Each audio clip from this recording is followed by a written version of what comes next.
حضرات وقت بہت زیادہ ہو گیا، بس میں یہ عرض کر کے اپنی گفتگو ختم کرتا ہوں۔ آپ کے علماء جو شریعت کے مسائل آپ تک پہنچائے ہیں، دین کی جو باتیں بتائیں ہیں، آپ اس کو برا مت سمجھیں۔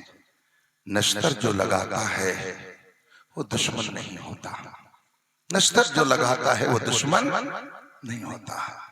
آپ ڈاکٹر کے ہاں جائیے اور ڈاکٹر سے کہیے ڈاکٹر صاحب میری طبیعت خراب ہے، وہ آپ کی تشخیص کرے گا، آپ کا چیک اپ کرے گا، اگر وہ ضرورت محسوس کرے گا تو ایک ٹکیا دے دے گا، جائیے ٹھیک ہو جائیے گا، اور اگر ضرورت محسوس کرے گا تو ٹیبلٹ دے گا، اور اگر ضرورت محسوس کرے گا تو انجیکشن لگائے گا، ضرورت محسوس کرے گا تو آپریشن کرے گا۔ یہ سب علاج کے طریقے ہیں، جیسی بیماری ہوتی ہے علاج ویسے ہی ہوتا ہے۔